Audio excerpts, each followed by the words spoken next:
नमस्कार दोस्तों, मैं लोकेश सैनी आपका बीसीसी एकेडमी में स्वागत करता हूँ। देखो अपने काफ़ी दिन से क्लास वगैरह नहीं डल रही और ये चैनल भी अपना अभी नया ही है, क्योंकि पिछला जो चैनल था वो ब्लॉक हो चुका था। इस वजह से अब जितनी भी क्लास वगैरह हैं वो सब इसी पे डलेंगे और आपके रेगुलर चलेंगे, ठीक है। तो सिद्ध अपन कहें कि अब जो क्लासेज जो आपके रेगुलर चलेंगे उसमें क्या क्या चीज़ें आपको पढ़ाई जाएंगी, कैसे। तो देखो अपन पहले साइंस को थोड़ा कवर करेंगे और साइंस को आप देखो रेगुलर पढ़ते हुए चलना, जितना मैं आपको पढ़ाऊँ वो अच्छे से पढ़ते हुए चलना। और ये आप जानते ही हो अच्छे से कि मैं जिस हिसाब से आपको करवाऊँगा ये चीज़ें या नोट्स बनवाऊँगा मैं आपको, तो आप ये तो जानते ही हो अच्छे से कि मैं जिस हिसाब से आपको करवाऊँगा वो आपके लिए बहुत ज़्यादा इम्पोर्टेंट होगा। और ये पढ़ने के बाद में टॉपिक और आप उसके लास्ट ईयर के जब क्वेश्चन वगैरह करोगे ना आप, तो आप देखोगे कि हाँ, आपको लगभग सारे के सारे प्रश्न जो हैं उसमें से मिल गए। तो सीधा-सा जितना मैं पढ़ाऊँ आपको उतना पढ़ो, उसके बाद में जो लास्ट ईयर के क्वेश्चन पेपर वगैरह हैं, उनको आप सॉल्व करो, ठीक है? तो आज अपन स्टार्ट करते हैं साइंस।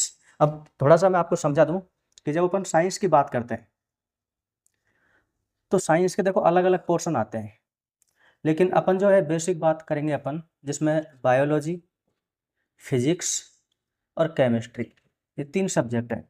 बाकी साइंस के बाद में इसमें टेक्नोलॉजी वगैरह की भी जो है सब्जेक्ट्स वगैरह पूछे जाते हैं, टॉपिक्स पूछे जाते हैं। तो देखो अभी टाइम बहुत कम है और आपके जो एग्ज़ाम में जैसे मैं आपसे बात करूँ, जैसे रीट वगैरह के में, और अभी जो सीईटी का जो एग्ज़ाम है, वैसे तो देखो हर एक के लिए इम्पोर्टेंट है ये जो टॉपिक है।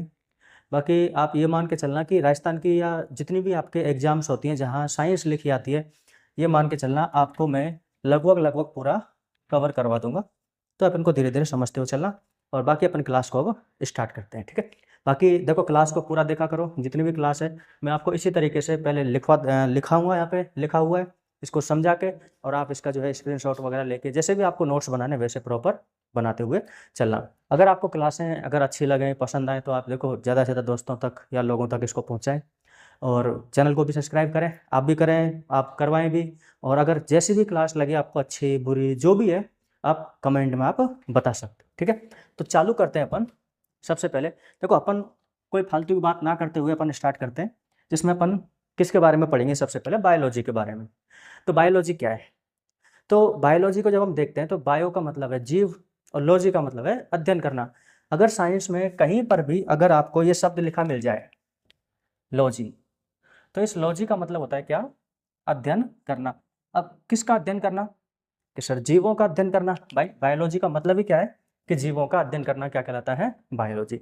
अब आपके जो यहाँ से इंपॉर्टेंट प्रश्न बनेंगे वो ये है कि बायोलॉजी जो शब्द है, ये जो जीव विज्ञान जो शब्द है, ये शब्द किसके द्वारा दिया गया? देखो दो चीजें, एक तो है पिता और एक है शब्द। एक तो है क्या? पिता और एक क्या है? शब्द। तो हम ये नाम तो हम खूब जानते हैं। देखो अरस्तु अरस्तु अरस्तु पढ़ते रहते हैं अपन, है ना। सुना भी होगा अरस्तु के बारे में, ज़्यादा ऐसे पढ़ा नहीं होगा तो हाँ, अरस्तु को हम बायोलॉजी का क्या बोलते हैं? पिता। तो बायोलॉजी का फादर या पिता किसे कहा जाता है? अरस्तु को। लेकिन ये बायोलॉजी जो शब्द देने वाले थे वो कौन थे? लेमार्क और ट्रीवेरेनस। तो इसको याद रखना, लेमार्क और ट्रीवेरेनस शब्द देने वाले, और पिता कौन है? अरस्तु। क्लियर है? अब हम बात करते हैं कि जो बायोलॉजी जो है इसको हम दो भागों में बांटते हैं। बायोलॉजी को हम कितने भागों में बांटते हैं? दो भागों में। आपने नाम सुना होगा, देखो ये पादप विज्ञान तो अपने कई बार क्या समझ में नहीं आता। लेकिन हाँ, इतना जरूर है कि जब अपन ये देखते हैं ना कि अच्छा बॉटनी, हाँ ये तो सुना हुआ है कि कई बार अपन पूछते भी कि सब्जेक्ट क्या लिया भाई तूने, अपन क्या बोलता है सामने वाला? कि बॉटनी है। बॉटनी का मतलब है पादप विज्ञान की साइंस की वह शाखा जिसमें किसका अध्ययन किया जाता है? वनस्पति का क्या किया जाता है? अध्ययन किया जाता है। तो जिसमें वनस्पति का अध्ययन किया जाता है उसे हम किस नाम से जानते हैं? बॉटनी के नाम से जानते हैं। और बॉटनी के जो पिता हैं या पादप विज्ञान के जो पिता माना जाता है वो है थियोफ्रेट्स। कौन है? थियोफ्रेट्स, ये याद रखना। बॉटनी के पिता किसे कहा जाता है? थियोफ्रेट्स को। और जूलॉजी, जूलॉजी का मतलब है प्राणी विज्ञान। प्राणी विज्ञान मतलब जिसमें जंतुओं का अध्ययन किया जाता है। अब जंतु कैसे? कि सर जो जिंदे भी हैं और जो मृत भी हैं। जंतु तो दोनों ही है, जिंदा और मृत। तो साइंस की विज्ञान की वह शाखा जिसमें जंतुओं का अध्ययन किया जाता है क्या कहलाती है? जूलॉजी। और जूलॉजी के पिता किसे कहा जाता है? अरस्तु को। किसे कहा जाता है? अरस्तु को। तो वापस से देखो, बायोलॉजी शब्द किसने दिया? लेमार्क और ट्रिवेरेनस ने। पिता किसे कहा जाता है? अरस्तु को। बायोलॉजी को कितने भागों में बांट के पढ़ते हैं? दो, बॉटनी और जूलॉजी। बॉटनी मतलब पादप विज्ञान, जूलॉजी मतलब प्राणी विज्ञान। पादप विज्ञान का पिता किसे कहा जाता है? थियोफ्रेट्स को। और जूलॉजी का जो है पिता किसे कहा जाता है? अरस्तु को। अब हम जो बात करेंगे, क्योंकि अब हम स्टार्ट करने वाले, तो हम बायोलॉजी के बारे में बात करेंगे। तो पहले हम बात करेंगे किसके बारे में? प्राणी विज्ञान के बारे में। तो प्राणियों में जब हम बात करते हैं तो सबसे छोटी जो चीज़ पाई जाती है जिससे प्राणियों का, जीवों का जो निर्माण हुआ है, वो हम जानते हैं अच्छे से, वो किससे हुआ है? सेल से, कोशिका से। अब हम बात करेंगे किसके बारे में? कोशिका के बारे में। क्लियर है?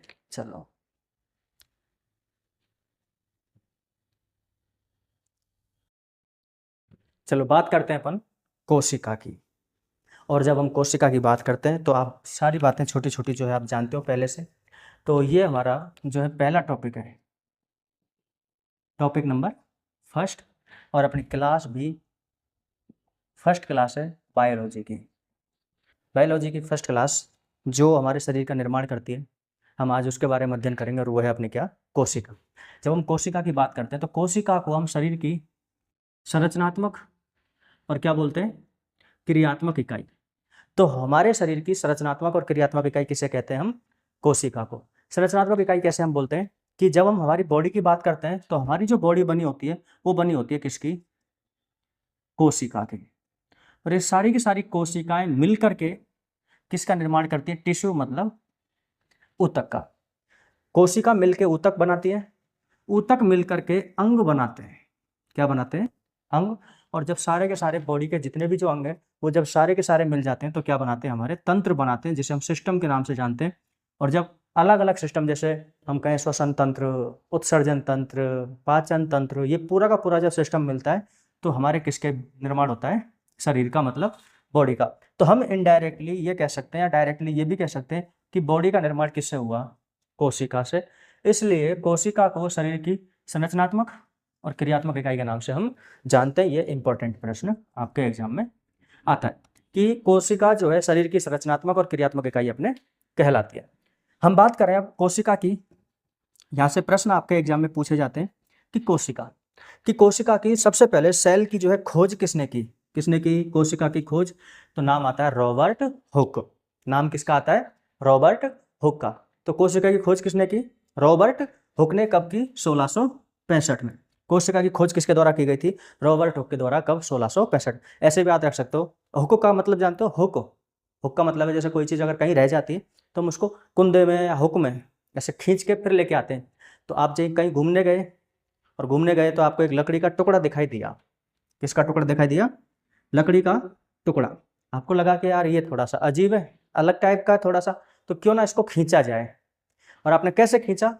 हुक लगा के, उसमें क्या लगा के? हुक लगा के आपने उस लकड़ी के टुकड़े को खींचा। और जब आपने उस लकड़ी के टुकड़े को खींचा तो आपने उसमें कुछ इस तरीके से एक संरचना देखी, जैसे मधुमक्खी का एक छत्ता होता है, उसमें जो उसके चैम्बर्स बने होते हैं, तो मधुमक्खी के छत्ते के समान एक संरचना दिखी, जिसको आपने नाम क्या दिया? सेल्यूला। क्या नाम दिया? सेल्यूला। और ये सेल्यूला आगे चल के ही क्या नाम आया? सेल। क्या नाम आया? सेल। तो वापस से कोशिका की खोज किसने की? रॉबर्ट हुक ने। कब की? 1665 में। किसमें की? लकड़ी के टुकड़े में। कैसी संरचना नजर आई उसको? मधुमक्खी के छत्ते के समान, जिसको क्या नाम दिया उसने? सेल्यूला। और उससे क्या बना? सेल। ये जानकारी हमारे को कहाँ से मिलती है? तो आपको याद रखना है कि रॉबर्ट हुक की एक किताब है जिसका नाम है माइक्रोग्राफिया। रॉबर्ट हुक की एक किताब है, एक बुक है जिसका नाम क्या है? माइक्रोग्राफिया। इस माइक्रोग्राफिया से हमारे को इस सेल की क्या मिलती है? जानकारी। और जब आप ये देखोगे कि जो लकड़ी का जो टुकड़ा है, अब कोई सजीव तो है नहीं, जिंदा तो है नहीं है, कैसा है? मरा हुआ। इसलिए जो रॉबर्ट हुक ने शुरुआत में जिस कोशिका की खोज की थी वो कैसी कोशिका थी? मृत कोशिका। कैसी कोशिका थी? मृत कोशिका। वापस से अगर मैं आपसे पूछूं कि बताओ कोशिका के बारे में आप क्या जानते हो, बेसिक सी बात है, तो आप क्या बोलोगे? सर कोशिका, कोशिका हमारे शरीर की सबसे छोटी संरचनात्मक और क्रियात्मक इकाई है। कि ठीक है सर, ये कैसे? कि कोशिका मिल करके बनाते हैं ऊतक, ऊतक मिल करके बनाते हैं अपने अंग, अंग मिलके बनाते हैं तंत्र, और तंत्र मिलकर बनाता है हमारे पूरी बॉडी को। उसके बाद में जो प्रश्न पूछा जाएगा वो प्रश्न ये पूछा जाएगा कि कोशिका की खोज किसने की? तो सबसे पहले कोशिका की खोज करने का श्रेय जाता है किसको? रॉबर्ट हुक को। और कब जाता है? 1665 में। और 1665 में जब इन्होंने कोशिका की खोज की तो ये कोशिका की खोज की थी लकड़ी के एक टुकड़े में, कॉर्क के एक टुकड़े में हम कह सकते हैं, जिसमें उनको एक मधुमक्खी के समान एक संरचना नजर आई, जिसको उन्होंने क्या नाम दिया, सेलुला। और आगे चल के सेलुला से ही क्या बना, सेल, कि छोटे छोटे जो कक्ष हैं वो क्या कहलाए, सेल कहलाए। और ये पूरी की पूरी जो जानकारी है हमारे को मिलती है उनकी किताब माइक्रोग्राफिया से, उससे जानकारी मिलती है। तो रॉबर्ट हुक ने कैसी कोशिका की खोज की, मृत कोशिका की खोज की। तो मेरे हिसाब से आपको यहाँ तक समझ में आ गया होगा। अब आप चाहो तो साथ के साथ में नोट्स बना के चलना, या फिर स्क्रीनशॉट या तो शुरुआत में ले लो या लास्ट में ले लेना, जैसे भी आपको अच्छा लगे उस हिसाब से, ठीक है। अब आगे बात करते हैं अपन कोशिका के बारे में। जैसे मैं हटूं तो आप थोड़ा सा स्क्रीनशॉट ले लिया करो, जिससे क्या बाद में दिक्कत ना आए। देखो, जीवित कोशिका की खोज, देखो अभी तक अपन देखा था कि खोज, कोशिका की खोज करने का श्रेय किसको जाता है, रॉबर्ट हुक को। और रॉबर्ट जो हुक है उन्होंने मृत कोशिका की खोज की। तो अगला प्रश्न पूछा जाता है कि चलो मृत कोशिका की खोज रॉबर्ट हुक ने की, तो जीवित कोशिका की खोज किसने की, किसकी, जीवित कोशिका की खोज की थी anti von Leeuwenhoek, anti von Leeuwenhoek. तो हम सीधे सीधे बोल देते हैं किसने, ल्यूवेनहॉक ने 1674 में, 1674 में, 1674 में जीवित कोशिका की खोज की। देखो, मृत कोशिका की किसने की, रॉबर्ट हुक ने। जीवित कोशिका की खोज किसने की, ल्यूवेनहॉक ने। क्लियर है। अब जहां कोशिका शब्द आएगा, आपको याद रखना है, एक शब्द आएगा साइटो, एक शब्द आएगा किसका, साइटो। साइटो का मतलब है सेल, साइटो का मतलब क्या है, सेल। और एक शब्द आएगा लॉजी, लॉजी का मतलब है अध्ययन करना। तो अगर मैं एक साथ बोल दूं साइटोलॉजी, इसका मतलब है कोशिका का अध्ययन करना, क्या कहलाता है, साइटोलॉजी। और साइटोलॉजी के पिता किसे माना जाता है, रॉबर्ट हुक को। किसे माना जाता है, रॉबर्ट हुक। जो आपको समझाया जा रहा है उसको ध्यान से तरीके से आप समझते हुए चलना। तो साइटोलॉजी के पिता किसे कहा जाता है, रॉबर्ट हुक को। जीवित कोशिका की खोज किसने की, एंटी वॉन ल्यूवेनहॉक के द्वारा की गई थी। अब देखो, जो हमारे लिए इंपॉर्टेंट प्रश्न बनेगा वो यहां से बनेगा। ये थोड़ा सा आप इन चीजों को ध्यान से समझना और इसको देखना। देखो, हम जब कोशिका की बात करते हैं तो कोशिका में 4-5 तरह के प्रश्न ये पूछे जाते हैं कि कोशिका, सबसे छोटी कोशिका किस में पाई जाती है, तो माइकोप्लाज्मा। किस में पाई जाती है, माइकोप्लाज्मा में, जिसे हम पीपीएलओ के नाम से भी जानते हैं। क्लियर है, माइकोप्लाज्मा बोल दो या पीपीएलओ। सबसे छोटी कोशिका हो गई। पूछा जाए सबसे बड़ी कोशिका किस में पाई जाती है, तो याद रखना शुतुरमुर्ग का अंडा। सबसे छोटी माइकोप्लाज्मा, सबसे बड़ी शुतुरमुर्ग का अंडा। सबसे लंबी, हमारी पूरी बॉडी में सबसे लंबी जो कोशिका पाई जाती है या सबसे लंबी कोशिका पाई जाती है उसे बोलते हैं न्यूरॉन, नर्व सेल, तंत्रिका कोशिका के हम नाम से इसको जानते हैं। तो 3 प्रकार के, देखो सबसे छोटी आ जाए तो माइकोप्लाज्मा, कौन है, माइकोप्लाज्मा पीपीएलओ। सबसे बड़ी आ जाए शुतुरमुर्ग का अंडा। सबसे लंबी कोशिका आ जाए तो कौन है, न्यूरॉन या तंत्रिका कोशिका। और बात आ जाए कि मानव शरीर में, किसमें, मानव शरीर में, ये इंपॉर्टेंट है। और जब क्लास चलती है तो क्लास चलती है तो मैं आपको बताता भी हूँ कि मानव शरीर की सबसे बड़ी कोशिका कौन सी है। मानव शरीर की सबसे बड़ी कोशिका वो है अंडाणु, जो कि फीमेल में जो एग होता है उसकी जो सेल होती है वो सबसे बड़ी कोशिका पाई जाती है। ठीक है, तो सबसे बड़ी कोशिका कौन सी, अंडाणु, फीमेल की। और सबसे छोटी कोशिका कौन सी, मानव शरीर की। मानव शरीर की बात कर रहे हैं अपन, तो मानव शरीर की सबसे छोटी कोशिका है वो है स्पर्म, शुक्राणु। क्या है, स्पर्म, शुक्राणु। क्लास आपको कैसी लग रही है कमेंट करके जरूर बताना, जो भी बच्चा इस क्लास को देख रहा है। और मैं मानता हूँ, देखो अगर आप ये पूरा का पूरा ये टॉपिक देख लोगे ना, तो आप ये पढ़ने के बाद में, समझने के बाद में, जब आप इसका क्वेश्चन करोगे ना किसी भी टॉपिक का जो कंप्लीट होएगा, ये मान के चलना ऐसा एक भी टॉपिक नहीं होएगा जो आपका गलत होएगा। बताओ, कोई दिक्कत है यहाँ तक? एक बार स्क्रीनशॉट लो जल्दी से, फिर आगे बात करते हैं। स्क्रीनशॉट ले लो फटाफट से इसको, फिर अपन बात करेंगे आगे। देखो, जब हम बात करते हैं कोशिका के आगे वाले पोर्शन की, तो देखो एक पॉइंट आता है कोशिका सिद्धांत। क्या था, कोशिका सिद्धांत, सेल थ्योरी क्या है। तो देखो, कोशिका सिद्धांत सिर्फ इतना सा है कि मैं आपको समझाना चाहूँ कि कोशिका सिद्धांत देने वाले सबसे पहले पॉइंट आता है वो कौन है, स्लाइडेन एवं स्वान। तो कोशिका सिद्धांत किसने दिया, स्लाइडेन एवं स्वान ने। और इन्होंने क्या बोला, इन्होंने बोला कि नई कोशिकाएं जो बनती हैं वो सबके सब किससे बनती हैं, पुरानी कोशिकाओं से। कि जितनी भी नई कोशिकाएं बनती है हमारे शरीर में उन सबका निर्माण किससे होता है, पुरानी कोशिकाओं से निर्माण होता है। ये बताने वाले कौन थे, स्लाइडेन एवं स्वान। में चलो बहुत बढ़िया कि इन्होंने जो है कोशिका सिद्धांत भी दिया। और इस कोशिका सिद्धांत में इन्होंने ये बताया कि जितनी भी नई कोशिकाएं उनका निर्माण किससे होता है? पुरानी कोशिकाओं से। ठीक है, और क्या क्या चीजें इसमें बताई गई इनके द्वारा? इस सिद्धांत में क्या बताया गया कि हमारे शरीर की सबसे छोटी, हम कहें कि मैं कहूँ संरचनात्मक और क्रियात्मक जो इकाई है वो क्या है? कोशिका। तो कोशिका सिद्धांत, देखो सिद्धांत का मतलब ये होता है कि आपने उसमें कौन कौन से रूल्स दिए हैं। तो रूल्स में पहला रूल्स तो यही है कि हमारे शरीर की संरचनात्मक या आधारभूत हम कहें इकाई जो संरचनात्मक भी है क्रियात्मक भी है, वो किसे कहा गया? कोशिका को, कोशिका सिद्धांत में। ठीक है, आधारभूत इकाई है वही संरचनात्मक और क्रियात्मक इकाई है। हमारे जो शरीर में है, या फिर हम कहें कि जो हम आनुवांशिक जो गुण होते हैं वो आरएनए डीएनए वगैरह की जब हम बात करते हैं, तो जो आरएनए डीएनए की जो उपस्थिति होती है वो भी हमारे कहाँ पर पाई जाती है? कोशिका में। तो जीवों का आनुवांशिक जो पदार्थ जो पाया जाता है जीवों में, वो भी कहाँ पाया जाता है? कोशिका में। कहाँ पे पाया जाता है? कोशिका में। तो अभी अपन ने पहली वाली लाइन से क्या देखा कि कोशिका सिद्धांत में कि नई कोशिकाओं का निर्माण किससे होता है? पुरानी कोशिकाओं से। लेकिन अगर आपने नाम सुना होगा आरबीसी का, लाल रक्त कणिका, इरिथ्रोसाइट, इसे साइंस की लैंग्वेज में हम किस नाम से जानते हैं? इरिथ्रोसाइट। तो ये जो इरिथ्रोसाइट है ये अपन जानते हैं कि 120 दिन के बाद में मर जाती है, और 120 दिन के बाद में मरती है। तो मरने के बाद में ये कहाँ पर जाकर के नष्ट होती है? तो प्लीहा में। प्लीहा, स्प्लीन जिसे अपन बोलते हैं, इसलिए आरबीसी का कब्रिस्तान वगैरह किसे बोलते हैं अपन? स्प्लीन या प्लीहा को। तो वहां हमने ये देखा कि 120 दिन के बाद में आरबीसी मर जाती है। इसका जीवन काल लगभग कितना? 120 दिन, और उसके बाद में ये मर जाएगी। तो हमने ये देखा कि नई कोशिका का निर्माण पुरानी कोशिका से होता है, लेकिन यहाँ तो ऐसा नहीं है, आरबीसी तो मर ही जाती है। तो नई कोशिका अलग से बनती है। वैसे ही हमारा वायरस, वैसे ही क्या अपना वायरस या विषाणु हम जिसे कहते हैं। तो वापस से देखो, चलो जल्दी से अब एक बार स्क्रीनशॉट ले लो, फिर अपन बात करेंगे कोशिका के प्रकार। इसकी बात करेंगे कोशिका के प्रकार। देखो ध्यान से समझना इसको, अगर आप इसको अच्छे से ध्यान से समझोगे ना आप, तो ये मान के चलना कि ये जो कोशिका वाला जो टॉपिक है, इससे तो कहीं से बाहर क्वेश्चन जाने वाले नहीं है। इसके प्रॉपर नोट्स बनाना, जैसा मैं आपको समझा रहा हूँ वैसे करते हुए चलना। इसके बाद में मैं आपको इसके क्वेश्चन वगैरह भी करवा दूँ, परेशान होने की जरूरत नहीं है। तो देखो कोशिका के आधार पर या कोशिका के प्रकार देखें हम विकास के आधार पर, कि विकास के आधार पर कैसे? कि ऐसी कोशिका जिनका विकास बहुत पहले हो चुका है, जो प्राचीन है, जो कैसी है? प्राचीन। और प्राचीन को बोलते हैं प्राक। आपने इतिहास में भी पढ़ा होगा, प्राक इतिहास, प्राचीन इतिहास। तो जब हम प्राक इतिहास की बात करेंगे या प्राक शब्द की बात करेंगे तो इसका मतलब है प्राचीन। तो प्राके या प्रोकैरियोटिक, कौन सी? प्रोकैरियोटिक, और एक होती है यूकैरियोटिक। प्रोकैरियोटिक और एक होती है यूकैरियोटिक। अब भाई ऐसे याद कर लेना, यूके वाले कैसे हैं? नए नए आदमी हैं।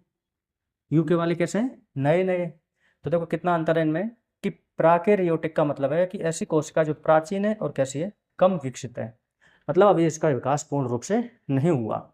और जब हम विकास की बात करेंगे तो विकास का पता कैसे चलता है? कि जो प्राकैरियोटिक जो कोशिका होगी उसका जो केंद्रक होगा ना, उस केंद्रक पर झिल्ली नहीं पाई जाती। लेकिन यहाँ देखोगे आप केंद्रक पर एक नहीं, कितनी झिल्ली पाई जाती है? दोहरी झिल्ली। तो दोहरी झिल्ली युक्त कोशिका का प्रकार कौन सा है? यूकैरियोटिक। और हिंदी में बोलते हैं इसे ससीम केंद्रीय। हिंदी में क्या बोलते हैं? ससीम केंद्रीय, और इसे बोलते हैं असीम केंद्रीय। हिंदी वाले शब्द याद नहीं रखने हैं, कौन से याद रखने हैं? प्रोकैरियोटिक और यूकैरियोटिक। यहाँ तक क्लियर है? इसका मतलब यह है प्राचीन और कैसी है? कम विकसित, और यह कैसी है? आधुनिक और विकसित। यहाँ पर जो है केंद्रक पर झिल्ली नहीं पाई जाएगी, लेकिन यहाँ पाई जाएगी तो कैसे पाई जाएगी? दोहरी झिल्ली पाई जाएगी। यहाँ इसके जितने भी अंग होंगे उन किसी भी अंग पर क्या नहीं पाई जाएगी? झिल्ली नहीं पाई जाएगी। जो अंग होंगे वो कैसे होंगे? झिल्ली युक्त अंग नहीं होंगे। और यहाँ पर सभी अंग कैसे पाए जाएंगे? झिल्ली युक्त। अच्छे से समझना। देखो विकसित का मतलब यही है कि उन पर झिल्ली का विकास हो गया। किसका विकास हो गया? झिल्ली पर। तो केंद्रक पर तो दोहरी झिल्ली और अंगों पर झिल्ली पाई जाती है। और एक हमारे ये इंपॉर्टेंट है, ये याद रखना, अगर ऊपर वाला कुछ याद हो मत हो, लेकिन ये वाला पॉइंट आपको याद रखना है। और वो क्या है? कि प्रोकैरियोटिक जो कोशिकाएं पाई जाती है उसमें जो राइबोसोम होता है वो कौन सा प्रकार पाया जाता है? 70S। कौन सा पाया जाता है? 70S। और इधर कौन सा पाया जाता है? 80S। हम आपको पढ़ाएंगे जब राइबोसोम पढ़ेंगे, वहाँ 70S क्या है और 80S क्या है। एस का मतलब है स्वेड वर्ग नियतांक। एस का मतलब क्या है? स्वेड वर्ग नियतांक। अब ये प्रोकैरियोटिक या अविकसित या कम विकसित जो है कोशिका किस में पाई जाती है, जैसे जीवाणु हुए, जैसे नील हरित शैवाल, BGI ब्लू ग्रीन एल्गी, नील हरित शैवाल, और अपने कौन सी माइकोप्लाज्मा, इन सभी में कैसी कोशिका पाई जाती है, प्रोकैरियोटिक, हम कहेंगे आदिम या प्राचीन या कम विकसित। लेकिन जितने भी पेड़ पौधे और जीव जंतु पाए जाते हैं उनमें कैसी पाई जाती है, यूकेरियोटिक या ससीम केंद्रीय कोशिका। तो मेरे को वापस से आप बताओ देखो एक बार कि हमारी कोशिका कितने प्रकार की, आप बोलोगे सर 2 प्रकार की। अब 2 प्रकार में कौन कौन सी कोशिका पाई जाती है, देखो अगर आपको ये क्लास अच्छी लग रही है तो ज़्यादा से ज़्यादा लोगों तक इसको पहुँचाएं। नया चैनल है, इसको कम से कम 1000 सब्सक्राइबर करवाने की जिम्मेदारी देखो आपकी है। अगर आपने 1000 करवा दिए तो आपको इसी तरीके से अच्छी अच्छी क्लासें और लेके आएंगे। और इतना ज़रूर है, आप राजस्थान की कैसी भी एग्जाम दे लेना, आप चाहे छोटी से छोटी एग्जाम जो हम राजस्थान पुलिस या पशु परिचर, हाँ मेन पशु परिचर में भी यहाँ से साइंस आएगी और पूरा आपको यहीं से पूछा जाएगा, ये भी मान के चलना आप। पशु परिचर राजस्थान पुलिस से लेकर के SI और RAS तक, अगर आप कोई भी एग्जाम दे रहे हो या SSC रेलवे कैसी भी एग्जाम दे रहे हो जहाँ ये बायोलॉजी पूछी जाती है, इससे बाहर आपके नहीं आएगा। क्यों? क्योंकि देखो कई बार क्या होता है कि जरूरी नहीं है कि सारी चीज़ें पढ़ें, लेकिन आप जो पढ़ो वो अच्छे से पढ़ो, उसके बेस पे आप मतलब क्वेश्चन को आप कहें कि आप अलग करना सीख जाते हो, छांटना सीख जाते हो कि ये हो सकता है या नहीं नहीं हो सकता। अगर आपने कोशिका के बारे में जितना मैं पढ़ा रहा हूँ अगर उतना पढ़ लिया तो आपको बहुत सारी चीज़ें समझ में आएंगी। तो यहाँ तक आपको समझ आ गया, आगे बात करते हैं हम और कोशिका के बारे में। एक बार जल्दी से स्क्रीनशॉट लो, फिर अपन आगे बात करेंगे। देखो बात करते हैं अपन कोशिका के घटक। किसकी बात करेंगे अपन? कोशिका के घटक। एक बार इसको समझते हैं, कोशिका के घटक। देखो कोशिका के घटक की मतलब की बात क्या है, जैसे मैं आपसे कहूँ आपके अंदर कोशिका है, कोशिका से आपका शरीर बना है क्या? हाँ सर बना है बिल्कुल। तो आपकी कोशिका में कौन कौन सी चीज़ें पाई जाती है? आपने तो कभी सोचा ही नहीं कि कोशिका किससे बनी होती है, क्या है, क्योंकि हम जब पूरा टॉपिक ही हम जब सेल का पढ़ रहे हैं तो आपको अच्छे से पढ़ाऊंगा इसको अच्छे से कि जब आप पूरा क्वेश्चन आप सॉल्व कर सकते हो। जब हम हमारी कोशिका की बात करते हैं तो जब उस कोशिका को हम ऐसे बांटते हैं, काटते हैं, चीरते फाड़ते हैं तो सबसे बाहर हमारे को देखने को मिलती है कोशिका भित्ति। क्या देखने को मिलती है? कोशिका भित्ति, जिसे हम सेल वॉल के नाम से भी जानते हैं। कोशिका भित्ति समझ में आया? कोशिका भित्ति का मतलब है दीवार बनाने का काम करती है। किसका काम करती है? दीवार बनाने का काम करती है, कठोर आवरण होता है। और इस कोशिका भित्ति के नीचे की तरफ क्या पाई जाएगी बताओ? कोशिका झिल्ली। क्या पाई जाएगी बताओ? कोशिका झिल्ली, सेल मेम्ब्रेन। कोशिका झिल्ली को क्या बोलेंगे? Cell membrane.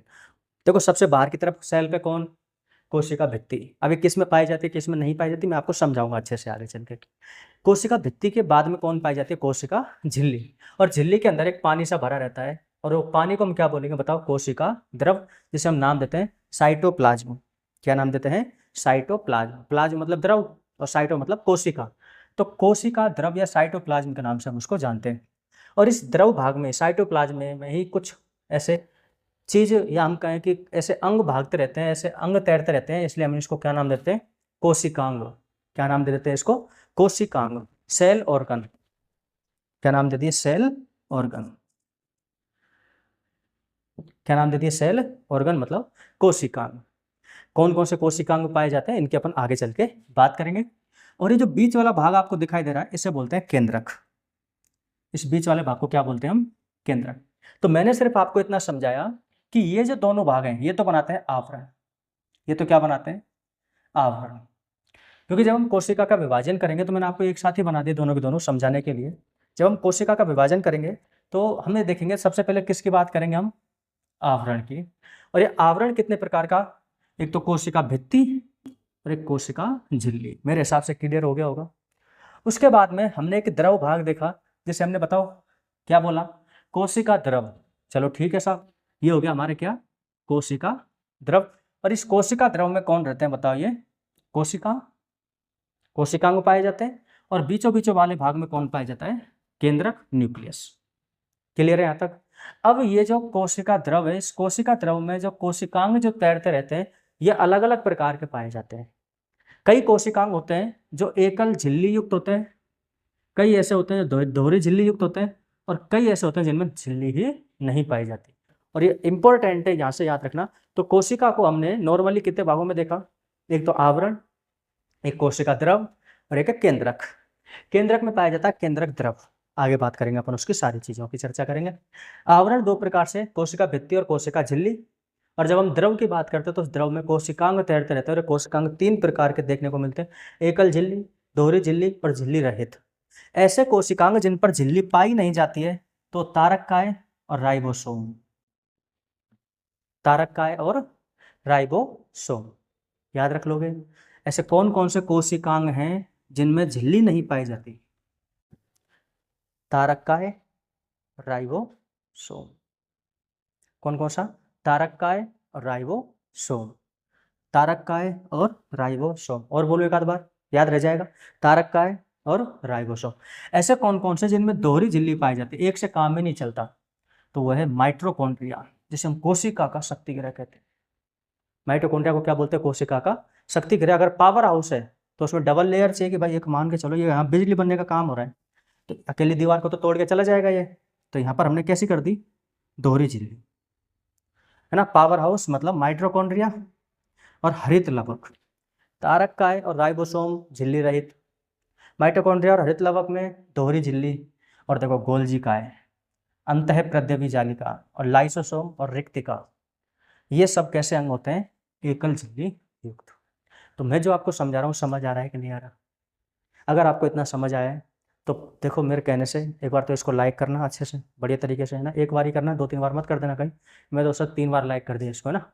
एक बार लाइक करना है, चैनल को सब्सक्राइब जरूर करना है, ज़्यादा से ज़्यादा दोस्तों तक, लोगों तक, अपने क्लास में या कहीं पे भी जो आपके दोस्त वगैरह हैं उनके मोबाइल में। भाई शुरुआत है तो मोबाइल लेके भी आप सब्सक्राइब कर सकते हो।